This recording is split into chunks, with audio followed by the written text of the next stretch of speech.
I'm Tracy Metz. Today for Café Weltschmerz, I'm interviewing the American journalist and writer Russell Shorto.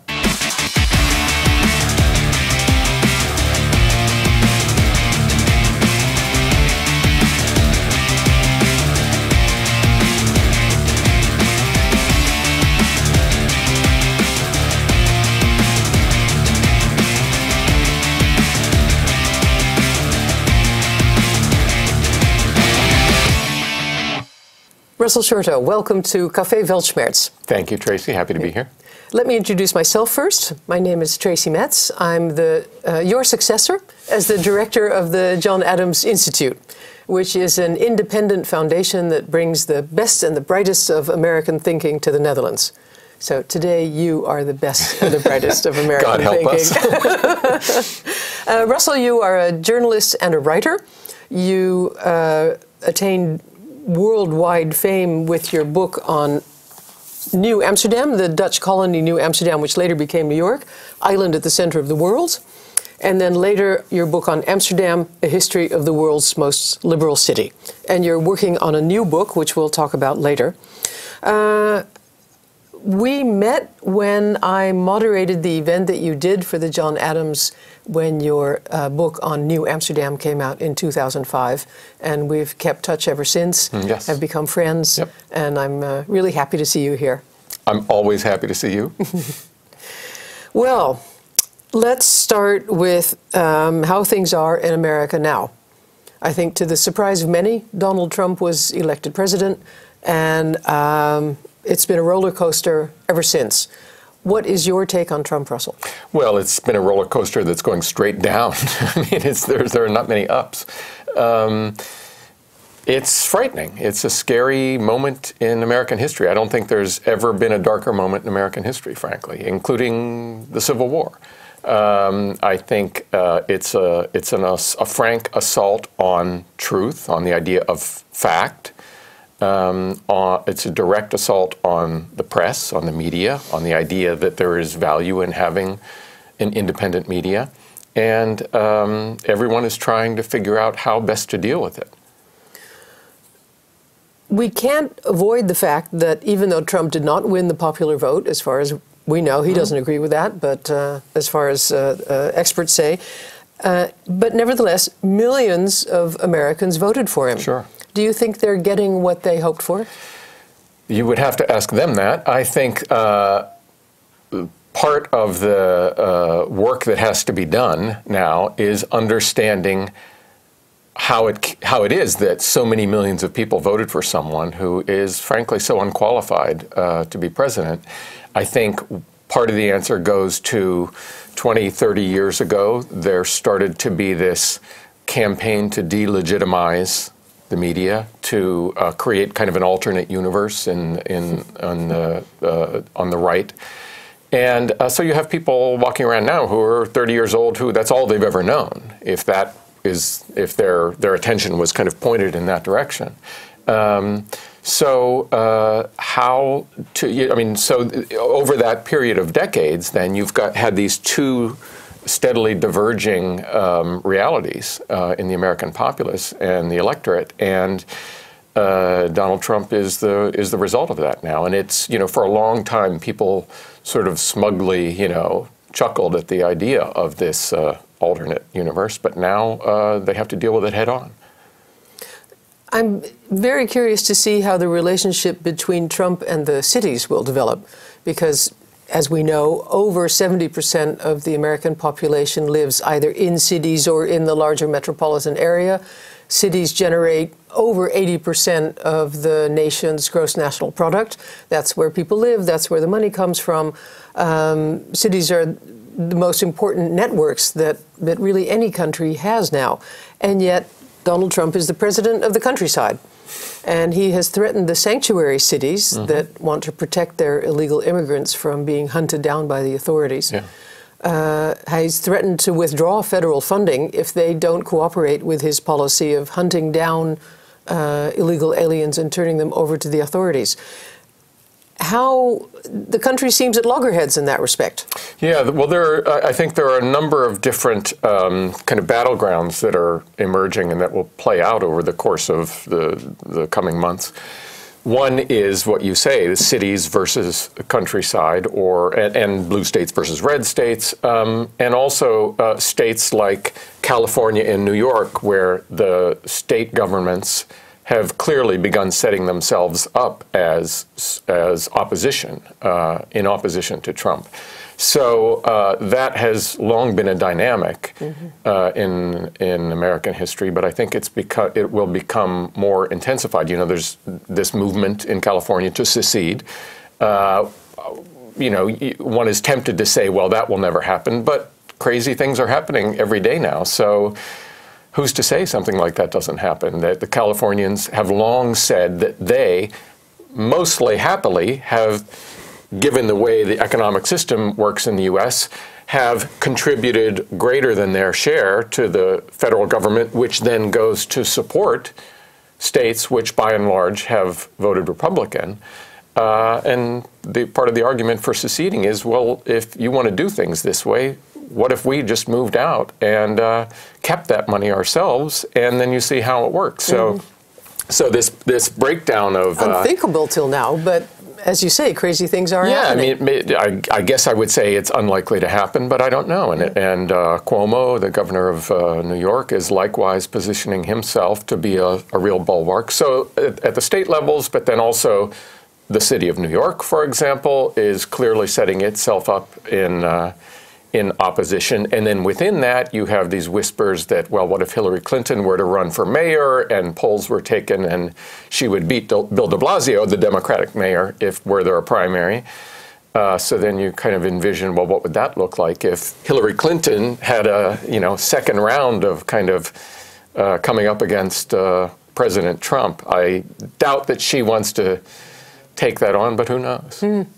I worried that when we still all thought that Hillary Clinton would win the elections, I worried that she would be just as much of a lame duck as President Obama was, because with so much opposition from either the Senate or the House, wherever the Republicans were sure to get a majority, I thought we're going to have 4 more years of impasse. Yeah. Then I thought, okay, Trump has won. Maybe the only good thing about this is that he has both the Senate and the House. We will move forward in unity now. Even if it's not my unity, I thought at least at least something will happen. We won't be so paralyzed as before. Well, there is a sense in which being in the opposition is a more enviable position because the Republicans having control of Congress, but the Democrats having the presidency, they were able to block, for example, Obamacare, or try to. And without having to put up an alternative, without having to govern. Now they have to govern, and the Democrats are in the position of being able to resist or go along where they think they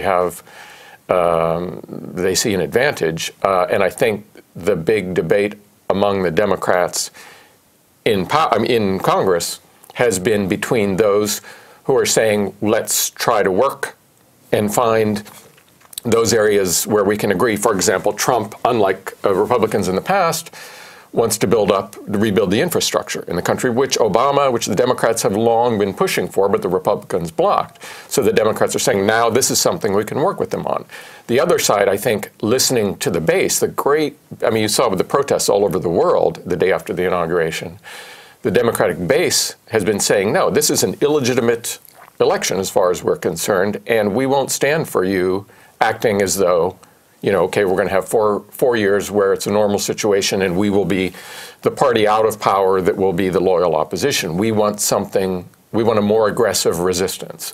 And that's the tension that's playing out. And, lately I hear that the Democrats in the Senate and the Congress are getting the message that their base doesn't want them to just play along. So we'll see how that plays out. Are we seeing any significant Democratic opposition yet? We've seen some of the mayors, for example, Bill de Blasio, you named, Mayor Garcetti of Los Angeles, Mayor Lee of San Francisco, are all bulwarks against Trump. But is there any sort of resistance from the party up? States attorney general, Democratic attorneys general in the states have joined forces to resist this immigration ban. And within the Congress, there are now, they just did this boycott of, they instituted a boycott of the meetings to vote on the cabinet nominees, which the Republicans have cried foul about, but that is similar to tactics that they employed in the past. And I didn't know about this before, but if there's not at least one Democrat at the meeting, they can't have a vote. So even if the Republicans had more than 50% of the votes, they can't go ahead and vote unless there is at least one Democrat there. So that's a tactic that I guess that suggests that the Democrats, at least some of the time, are willing to resist, to play hardball. You feel the fear also spreading like poison through the system. Fear, yes. Fear is a word, because when there has not been an administration that grabbed for power quite like this. So aggressively. So aggressively, and in ways, we're learning how much of the American system is built not on law, but on precedent and what has been done in the past. And good trust. And trust. An interesting example was the blind trust that the president was expected to set up to set aside his business interests. Right. And the only person not obliged to do that was the president. Except there is an element of law. There's an emoluments clause. It's so-called. All these Americans are suddenly going to the dictionary and what is this word emolument? But basically, you can't accept gifts broadly defined from foreign entities. And because that will obviously then incline you to make policy to move in those directions, and clearly Trump's business interests fit that. However, it requires Republicans in Congress, since they have control, to make something of that. So again, the real issue is that as long as Trump has enough of a hold on the Republican base, Republicans in Congress are loath to take direct actions against him. And the story in the New York Times today was that it's even a little bit more refined than that. The issue is that Republicans in Congress, where the real threat comes, is in their primary battles. That is, when they're up for election, the battles against other Republicans, that's where the danger is. And other Republicans are liable to outflank them on the right, saying, no, you have to support Trump's position if they go against him. So that inclines them then to sway even further right. Strong feeling of censorship. Yeah, and it's, I say self-censorship within the party in this case. And I say sway to the right, but it's, that's almost old terminology, because a lot of what Trump is about isn't really right versus left. It's strongman, and do you support the strongman or not? How well equipped is our system of checks and balances that you and I learned about at school as children, equipped to deal with an unheard of situation like this? You talked about positive elements in all of this. Maybe one is this will be a very good test of those checks and balances, a test of the system, not just the kind that we learned about in school was the three branches of government can each be checks on each other, and we're seeing that to some extent, the courts overruling Trump in this immigration issue, at least temporarily, but also informal and non-governmental organizations like the American Civil Liberties Union, which is who brought the lawsuit against that, and other organizations, whether it's civil rights groups, the NAACP, the Southern Poverty Law Center, all those kinds of organizations that can link up, and the press, of course, the media has seen unprecedented, and this relates to the rise of social media and the internet, and over the past decades now. You and I have talked about this in the past. The establishment press the establishment media being pushed to the background as people go online for news or get news, however they choose to define it. Trump just goes right over the heads of the media and announces his policy on Twitter. Right. However, what we've seen in response to that is unprecedented new subscription rates to the New York Times and the Washington Post, and as well as people signing up to become members of the American Civil Liberties Union and groups like that. So maybe one, certainly inadvertent on Trump's part, result of all this is a reawakening of awareness of the value of those institutions. Mm-hmm. You wrote a very interesting article in the New Yorker in January, in which you talk about the state of mind in which the first president of the United States, George Washington, assumed the office. He was reluctant to do it. He had a long battle against the English already behind him. He was tired. You write he only had one of his own teeth left in his mouth. Fascinating detail. But you also say that he was an interesting person because he supported two directions of thinking about how this young new country should develop. On the one hand, he was a federalist. He felt that a young country like this and a big country needed a strong central government. On the other hand, he was also an advocate of the Bill of Rights, which emphasizes the rights of the individual as opposed to those of government. How did Washington bring together these two mentalities in this new young country, looking back on history? The New Yorker asked me to write something for the inauguration, and I was in the process of finishing my book about the American Revolution, and in reading through the letters and diaries of Washington and others at that period, this material seemed so relevant, and I was so struck by the humility with which Washington approached this. He was asked to be president. He was not voted by the people. They just sort of, the other leaders said, we want you to do it, because he was really the only one they could all agree on. And he reluctantly chose it, or reluctantly agreed to, and reluctantly because, as you say, they had set up a kind of what seemed like an impossible puzzle to solve. They were creating a country of laws and principles out of thin air, something that had not been done before. And on the one hand, they had decided after several years of the Articles of Confederation, which was a system where each state was basically its own country, which is why the United States is called that. These were supposedly independent states that are, forming a union. That didn't work. They had concluded that you had to have a federal system that had enough strength to do deals with foreign countries, to have an army, to have a currency. Mm-hmm. On the other hand, they created something called the Bill of Rights, which was a list of rights that were guaranteed to individuals. And somehow this system had to do both. It had to have a strong federal government, and it had to guarantee rights. And Washington was fearful of, as you say, he was exhausted, and he just didn't know that he could do that this was even possible.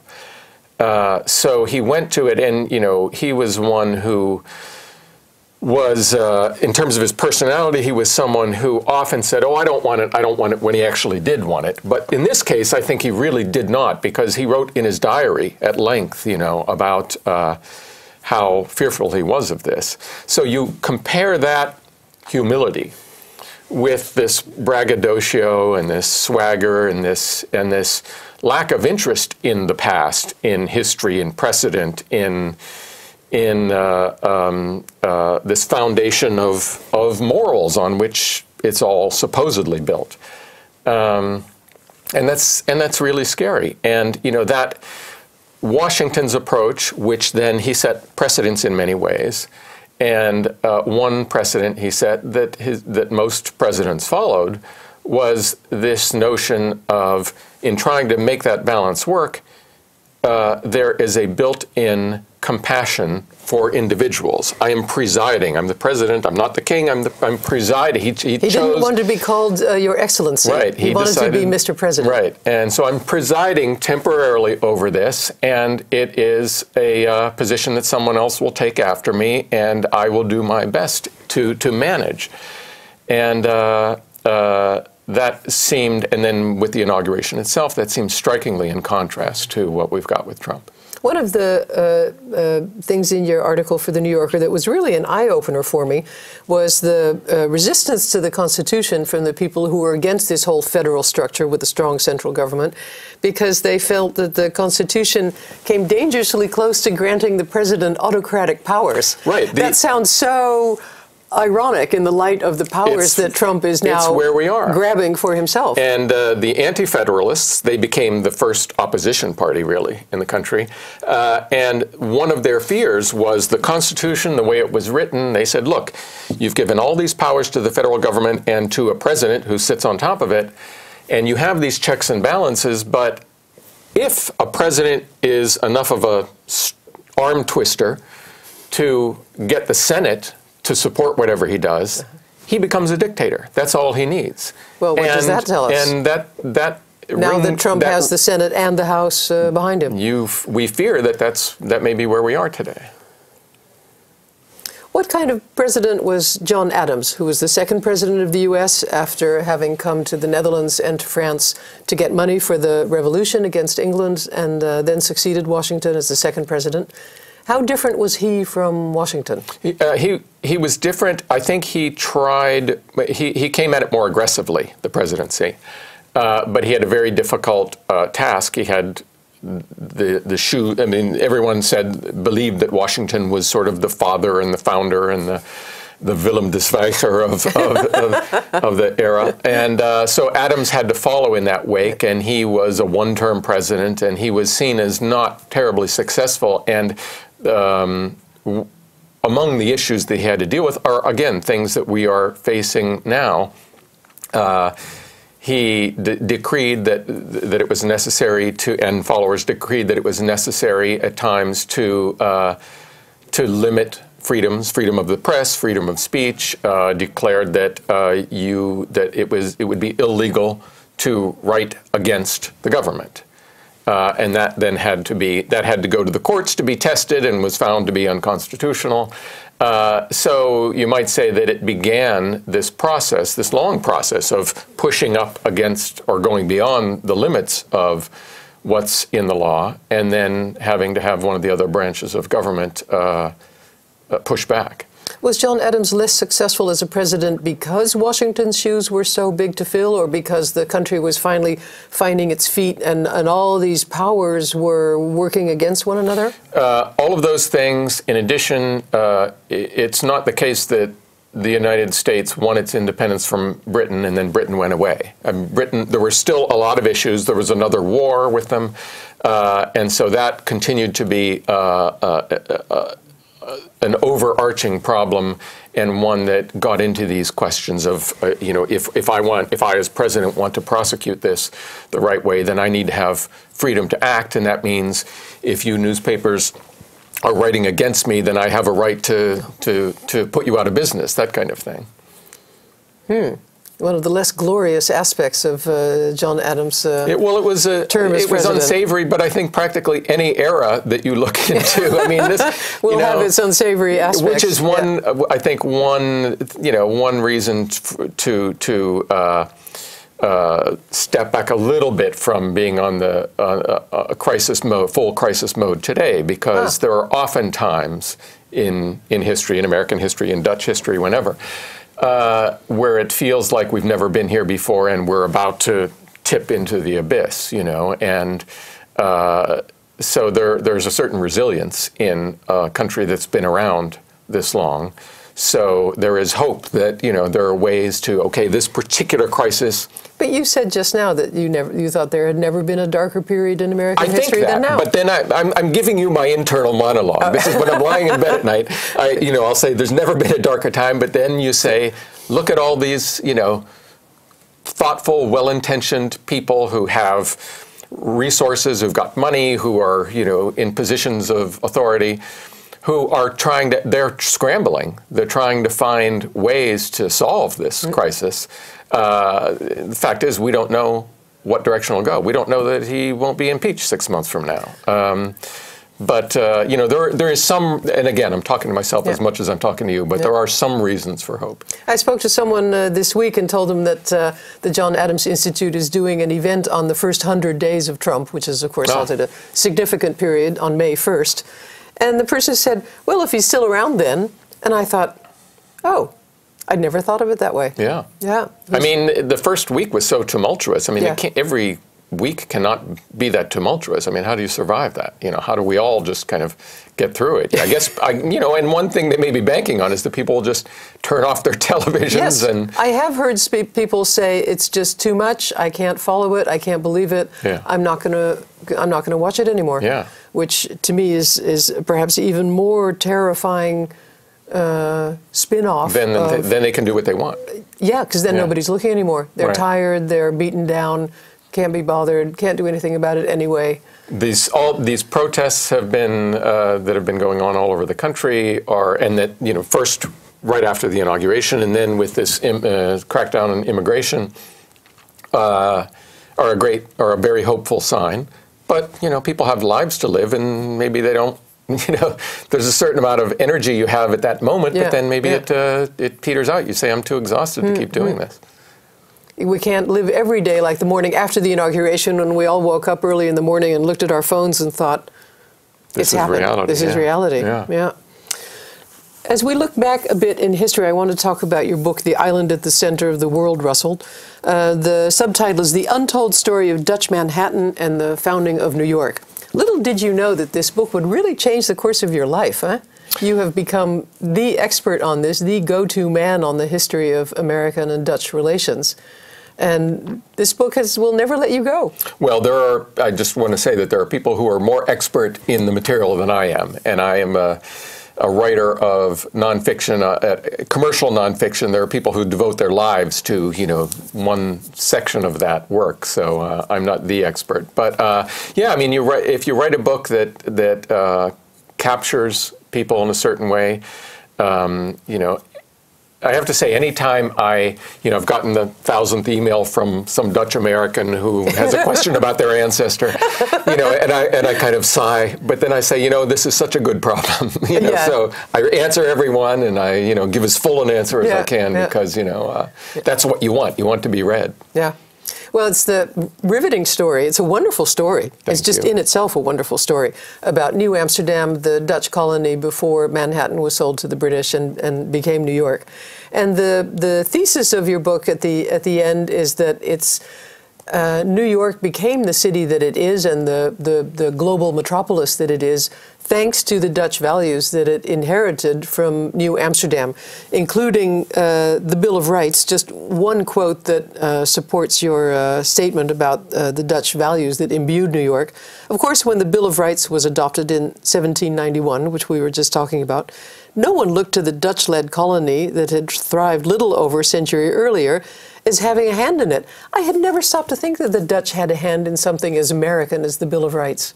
As you say, I think the two things that the Dutch brought with them to New Netherland, to New Amsterdam, were tolerance, which is a very practical Dutch notion. Americans tend to look at... Also known as indifference? So I was going to say, Americans tend to look at things with this high-mindedness. So the ideal of tolerance as in sort of we'll celebrate diversity, and the Dutch tend to have a much more, is this good for business? How can we, better make things work? Nevertheless, that they brought that with them to the New World, and at a time when in Europe intolerance was official policy, in England, in France, and that just made common sense to people that if you want to be a strong society, that means you have to. This is who we are, and that's who you are, and we have to have clear boundaries. The Dutch made their Golden Age empire work partly by flipping everything on its head and saying, and because they had to, because there were a lot of immigrants from other countries here, who came to the Dutch provinces because they were running away from war or religious persecution or whatever, and they made that work, and they created this kind of social glue of tolerance. And when that got transferred to New Amsterdam and then to New York, it took on a different identity, and it became part of the American melting pot, part of the ingredients for it. And the other thing is the Dutch approach to free trade, which was unusual in the 17th century, and other Europeans did not understand it. And this goes all the way back, as you well know, to the Middle Ages and the struggle against water, and how that led to creating a kind of individual identity on the part of ordinary people in their communities who had banded together to build dams and dikes to keep the water out, and then they had created new land, and then that land with it, it wasn't owned by the king, it wasn't owned by the church, so they said they divided it up into plots, and everybody got some, and they started making money off of it. And if you compare that to the system that existed elsewhere in Europe, where you had the feudal system, where everybody's kind of locked into their place, it gave the Dutch this kind of mobility and this sense of, you know, I can look for innovation, I can look for ways to make money. And so that then gets transferred also to this island called Manhattan. And those two things together gave that part of the American colonies a different identity, a different sensibility. And those, as you say, were sort of ingredients for New York City. And then through New York, because New York became what it did, they had this influence on America generally. That's the argument of the book. Yes. I have wondered, though, isn't there a little bit of wishful thinking in this argument? Because the period that you describe was many, many centuries ago.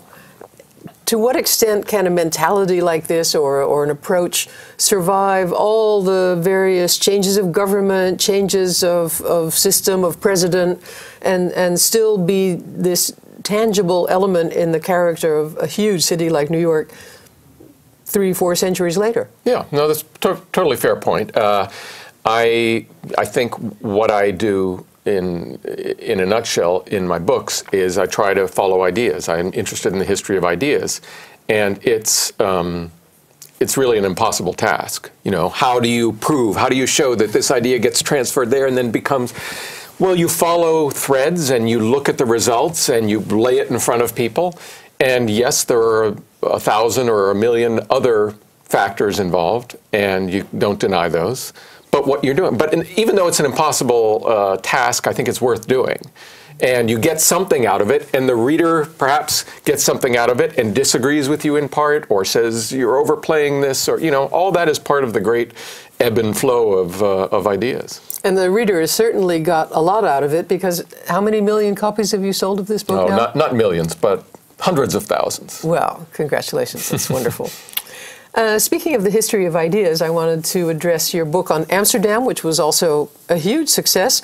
The mayor of Amsterdam bestowed the medal, the honorary Medal of Amsterdam on you when you left to go back to the U.S. after your years at the John Adams Institute. That was thanks to you and Marta van Essen.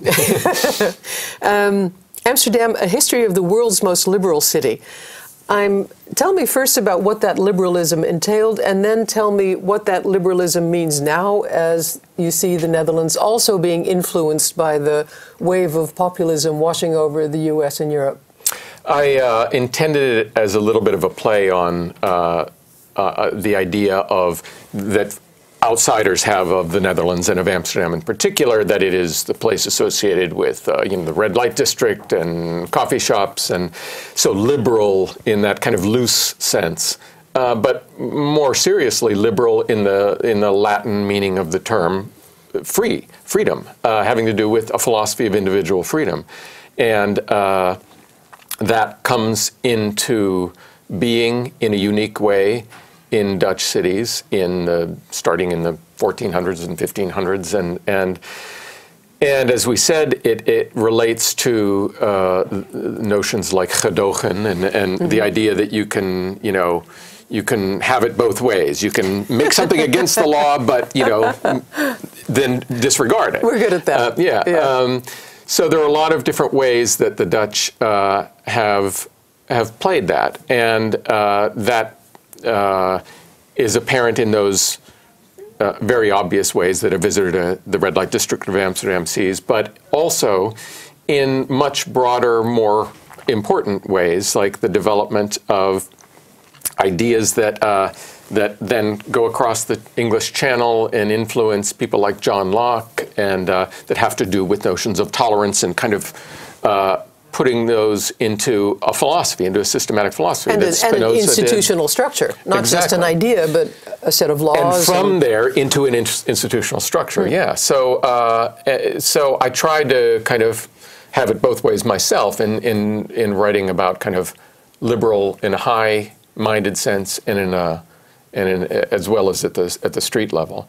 And as to how that plays out today, yeah, I mean, I think the Dutch have this pride in this notion of tolerance, and also they have seen that there are limitations to it, and that there are inherent. There were reasons that societies in Europe in the 17th century had intolerance as their official policy. I mean, you do, you know, when you build up walls, to go back to Trump for a second, you are, in a sense, strengthening yourself in a narrow way. And this tolerance notion has a lot going for it, but it also has an inherent weakening aspect to it. So, you know, through the 1970s and the 1980s and 1990s, in Dutch history, you saw this broadening of tolerance in many ways, and then a sudden feeling that, wait, are we in the process of creating a nation in which all these other nationalities have staked out their own fiefdoms within us, and therefore are kind of fatally weakening our culture? And that then becomes the current debate.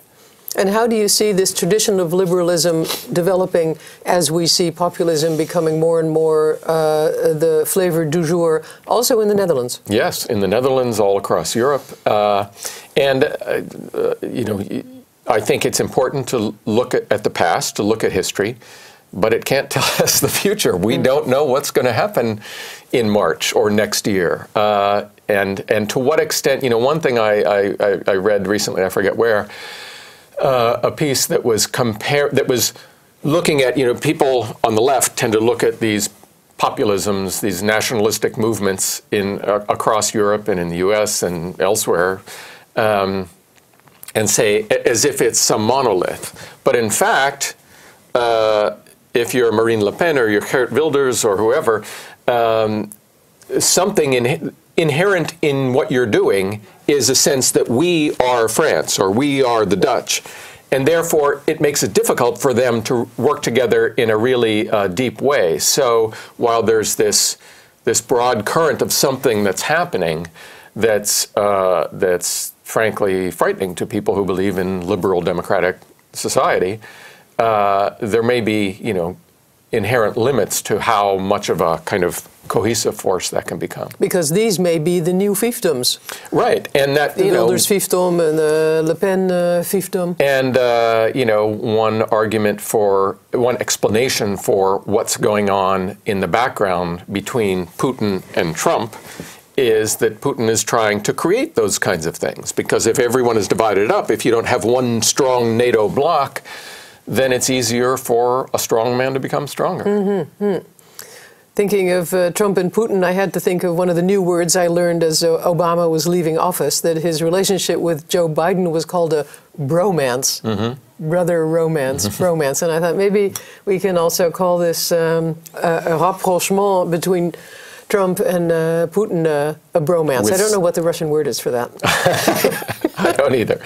But yeah, that's so one of the undercurrents to that is one of the things that I think have to be explored in detail. What's going on there? And we need a strong media landscape for that. Media, and again, the Republicans in Congress, they had a couple of hearings. What's going on with that? You know, trying to get at what are the financial linkages, you know, between them. I mean, that's dark stuff.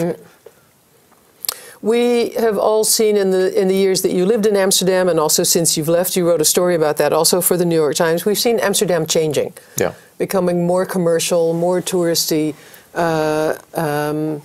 less authentic, I think, losing its character as huge waves of global tourism wash over it.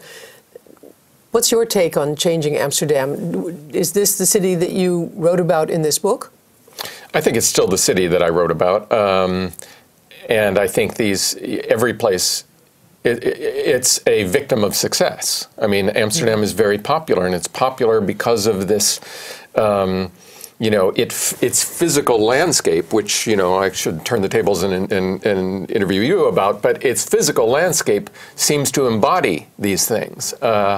And people who come to visit don't necessarily know all of that. They don't know the history of it, but somehow you feel that. You soak it up. And that's the deep background to why you as a visitor are coming.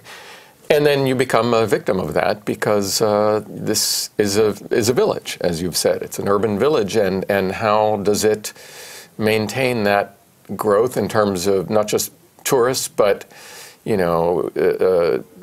Chinese and Indians and Russians who want to buy places on the Herengracht or whatever and change the... Maybe we need to build a wall.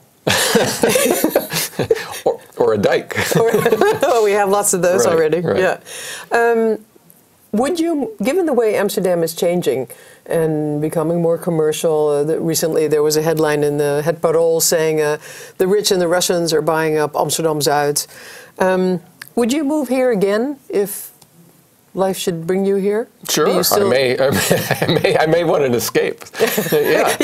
Oh, I think Amsterdam is a great city, and I think it's, I still think, people talk endlessly about whether the poldermodel is a thing anymore, and I'm sure that it is not what it was, but I still think that there is this deep-seated tradition here of, we're all going to sit at the table and we're going to keep hashing it out endlessly, and that there's a value in that. And in the U.S., if they could possibly chain them all to the table for, they'd all get out their gun. Exactly, exactly. Yeah. That's what I was going to say. Yeah.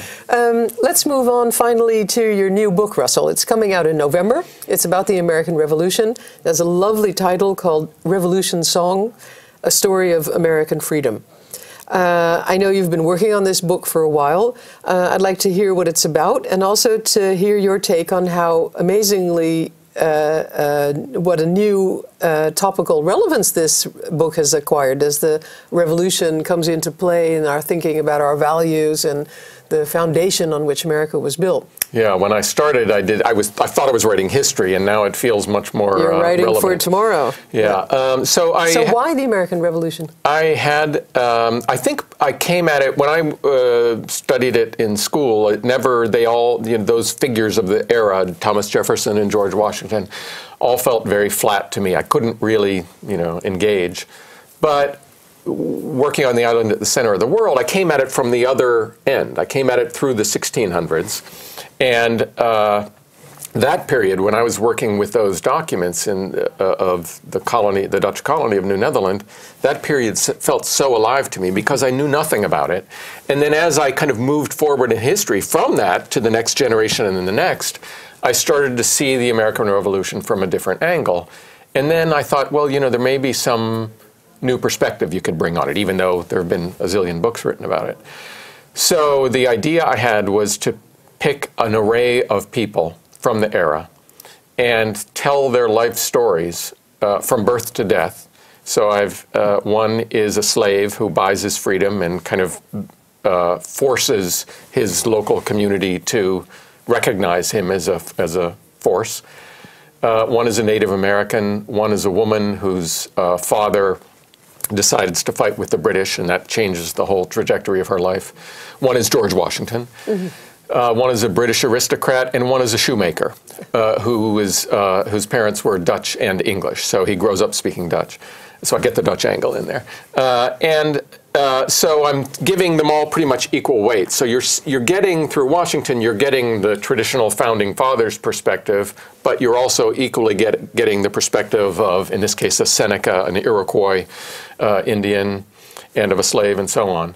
And so it's called Revolution Song because my idea was that these stories all weave together, and it's kind of like different voices all, participating in this one song. And I think, ultimately, as I said before, when I was getting near the end and the election happens, and it just felt like many of when you see this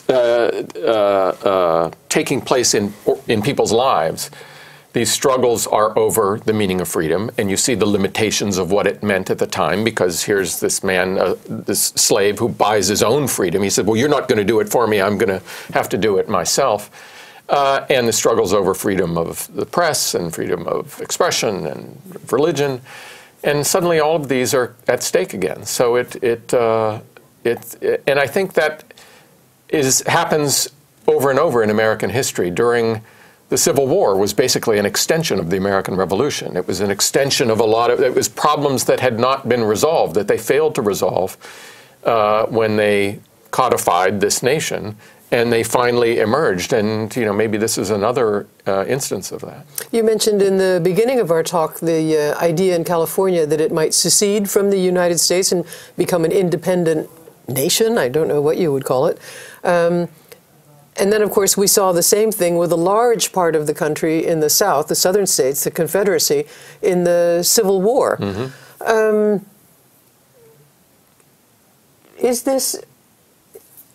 Is there a relationship between this idea that, well, we can always just pick up our bags and go, to the frontier mentality of the U.S.?